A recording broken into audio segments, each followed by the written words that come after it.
What if you knew when you were going to die? Do you think you would live your life differently than how you are now? I probably would try and... I would definitely go back and change a couple of things. I woke up in the middle of the night and went, oh my God, if I died today, would I be happy? And the answer came up, no. From the moment that we are born, time is ticking. Our existence is but a brief moment in history. And yet, despite the fact that we all know this, we spend the majority of our time above ground, taking life for granted. We work in jobs that we hate, we save our money for retirement, and more often than not, we're okay with being unhappy. But what if we knew the exact moment at which we were going to die? Would you start living differently? What if you knew when you were gonna die? Do you think you would live differently than how you live now? Yeah, absolutely. Absolutely. I think I would have jumped off a few more cliffs in life, a few more mountains, and not been so... My bucket list, do all the things that I've wanted to do that I've put off doing. And what's stopped you from taking down that bucket list? Work, to a large extent, work and making money and paying a mortgage and all that kind of stuff. I wouldn't live differently, but I would make sure there are things I do, and on the top of the list is just make sure everybody knows I love them. Next week is my birthday. I turn 24 years old, and for some people that might seem young, but for me it feels very old. For the last 3.5 months, I've been living abroad in Japan, basically traveling throughout Asia and fulfilling a bucket list goal that has been on my list for over 5 years. Yet the thing is, as I have been living here, I've also made it a point to prioritize work.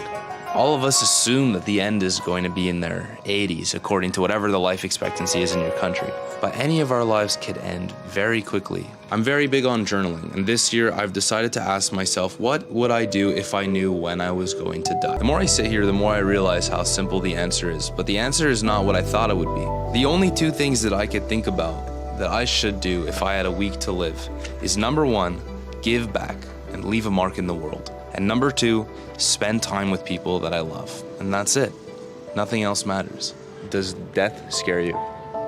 Yes, it does. Because I enjoy... Yeah. Does dying scare you? No, not at all. Because I've had a full life. I've traveled around the world, married a great lady. Life has been good. And life is what you make it. 1 second you're here and then you're just gone. And I think about it all the time. And some people are like, there's nothing to worry about because you're just gone. You don't have to worry about it. But how can you just be here for 1 second and then what is nothing? Think about what you want out of life, because I don't think we ever kind of stop to do that. I think people, again, they just need to put themselves out there, volunteer with some senior centers. Find out more, be inquisitive, learn more about your community, learn more about the people in your community. I think that, makes for a better informed individual. Don't sit and bitch about things, do something about it. Stop giving a fuck. Stop giving a fuck about how other people make you feel. Try to be proactive. Just do your thing, right? And I think that's the most important thing, and especially if you have a good heart, if you're a good person, you can see yourself in the mirror saying that, hey, you know what, at the end of the day, I did what I did, and I actually contributed a little bit in this world today, and that's all that matters. I thought back to when I was a little kid, of what I enjoyed doing every day. And a lot of it had to do with imagination and play. Yeah. And I actually quit my corporate job to become an actor. Because I was like, what would small Kira want to do when she's young? And I think if you think back to when you were a little kid and so free and living in the moment, thinking of your mindset then and what you did then, that's super important to get back to. Do you think most people take life for granted? Yes. I think when you're younger, you do.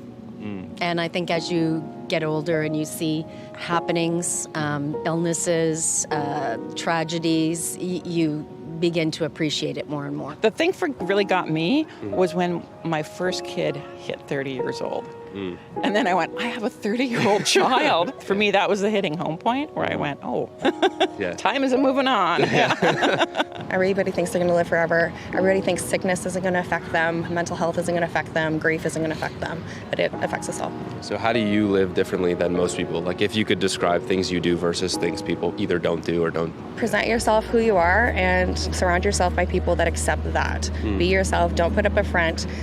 You don't need someone to get to know you if it's not the real you. I guess if I knew I was going to die, I would definitely stop prioritizing work and making money and start focusing a lot more on doing things that genuinely just make me happy. The problem is, for most of us, that's not the case. You know, we, God willing, hope that we're going to be living for a very long time. And if we don't focus on making money, then we can't have the experiences over time that we'll want to have. But imagine I lived this life. Imagine I chose to live like I've lived the last week. I think my life would be a lot better. There's a lot of things that I'm not doing, that I love doing, that I've been able to do only because I gave myself this challenge. So this video is not designed to tell you to quit everything and just live like you're gonna die tomorrow, but more so to see the two lives. This is your normal life. This is the life you would live if you knew you were gonna die. How can we bridge those two together as close as possible in order to make your life happier and better? Nobody ever, when they're on their deathbed, thinks about the amount of hours that they worked. They always will be thinking about the decisions they made, if they are happy with that, and if they did it with people that they loved. And I think we all owe it to ourselves to get to that point one day and not have any regrets. Thank you so much for watching this